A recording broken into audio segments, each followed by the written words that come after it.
शांतं सुशीलं सुमन सच्चरितं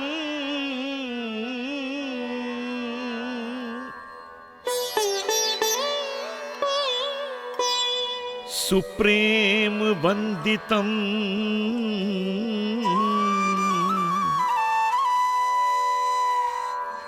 सीते राम कथा हृदयम्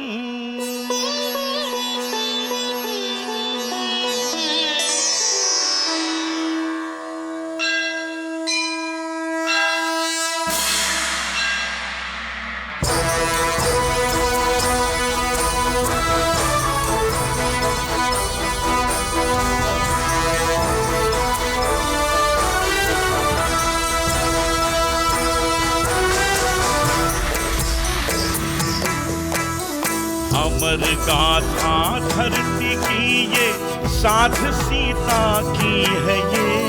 सीता ने की थी पति की भक्ति लोग सारे पूजते। मंगलमयी सीता माँ ने नारी कुल की लाज रखी। सामना कष्टों दुखों का साहस से करती रही। सीता माता लोक माता, सीता माता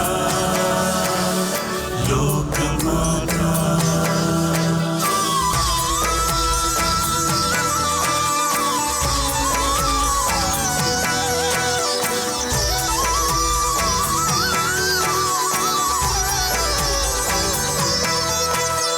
मिथिला नगरी जनक कुल में लाई उजाला जानकी।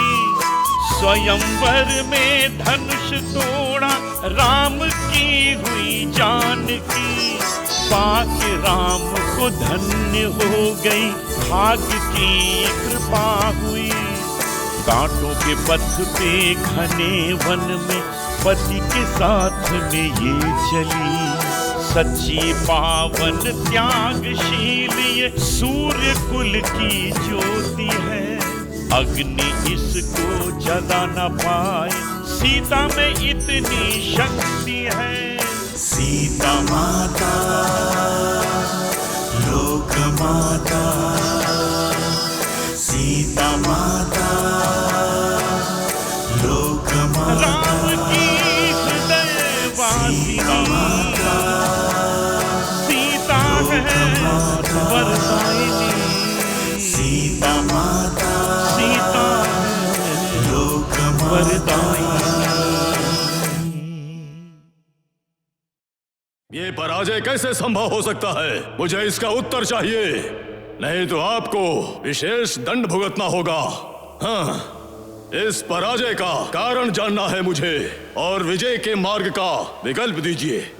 अमात्य जी बताइए। महाप्रभु, किसी भी संघर्ष के पूर्व शत्रु के बल के प्रति बोध करके उसके बल के अनुसार ही युद्ध करने से विजय प्राप्त होती है। परंतु अभी आपकी पराजय हुई है, इससे ज्ञात होता है कि आपने यूं ही युद्ध किया। प्रभु, अब भविष्य में शत्रु के बल को जानकर अपने बल में वृद्धि करके युद्ध तंत्र को अपनाएंगे तो तीनों लोकों में आपको कोई पराजित नहीं कर पाएगा। अमात्य जी, सामान्य क्षेत्रीय युद्ध तंत्र को मुझे किसी छात्र के बोध कराने की आवश्यकता नहीं है। मुझे युद्ध में जय के लिए युद्ध तंत्र की आवश्यकता नहीं थी। इस रावण का केवल बल ही उपयुक्त था, परंतु ये बल दुर्बल कैसे बन गया, इस पर विचार कर बताइए। महाप्रभु, आपका बल दुर्बल हुआ ऐसा विचार करने के पश्चात शत्रु का बल प्रबल हो गया था ऐसा विचार करें तो पराजय का कारण भी ज्ञात होगा। भविष्य में उस शत्रु से अधिक प्रबलता प्राप्त करने के बारे में विचार करें तो आप सभी पर विजय प्राप्त करेंगे। ये प्रबलता दुर्बलता के विचारों को किसी बालकों को बोध कराने की आवश्यकता है, मुझे नहीं। गुरुवर, आप क्यों इतने शांत बैठे हैं? मेरे प्रश्नों का इन अमात्यों से समाधान पूर्ण उत्तर नहीं मिला। क्या आप इस प्रश्न का उत्तर दे सकते हैं? अवश्य दूंगा रावण, अवश्य। तुम्हारे इस पराजय के लिए तुम ही कारण हो, तुम्हारी लाई वस्तु ही कारण है।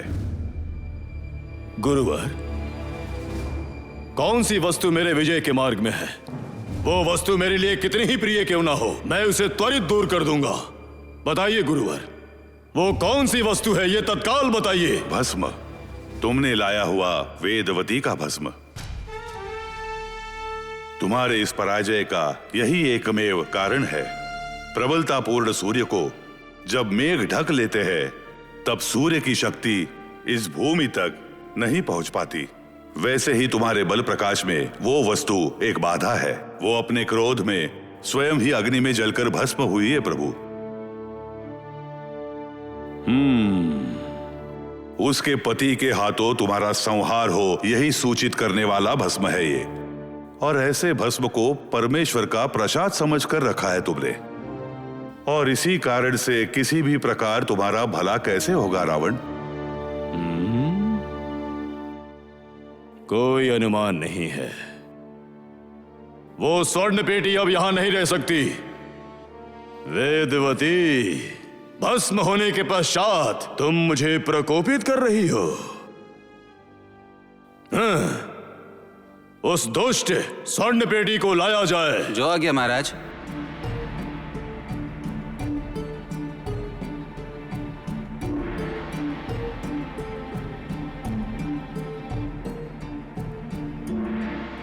ये भूतकाल का भस्म मेरे वर्तमान काल के पराजय का कारण है, तो भविष्य काल में मुझे एक धूल समान विघ्न नहीं पहुंचनी चाहिए।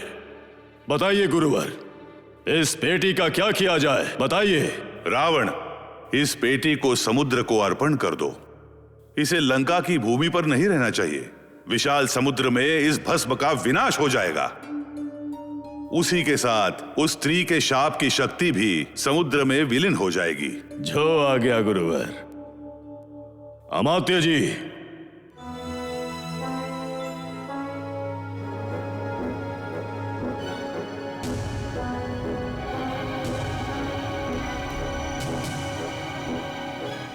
महाराज, इस प्रकार गुरुवर से विचार विमर्श के बाद रावण ने भस्मधारित पेटी को लंका के समुद्र में अर्पित कर दिया। समुद्र के तरंगों द्वारा वो पेटी धीरे धीरे तट तक पहुंच गई महाराज।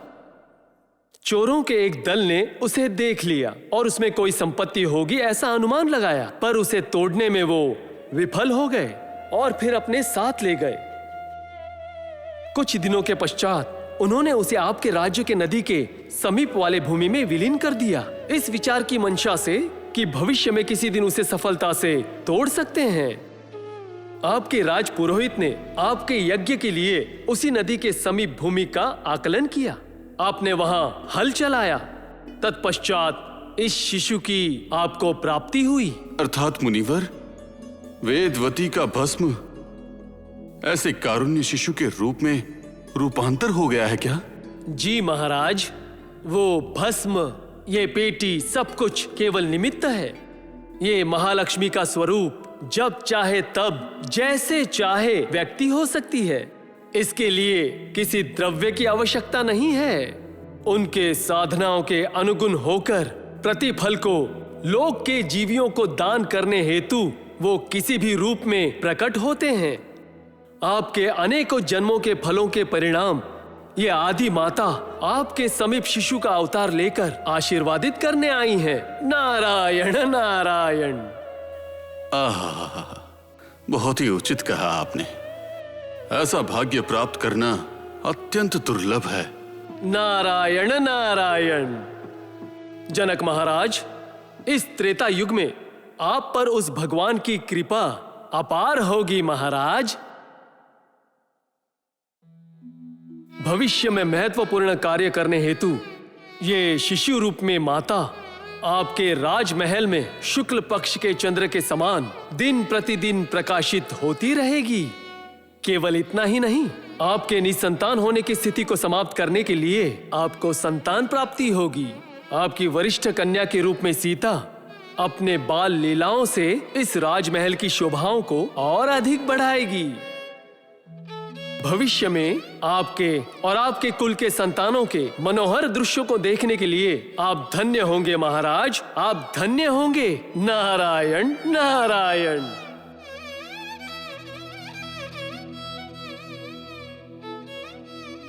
नारायण नारायण।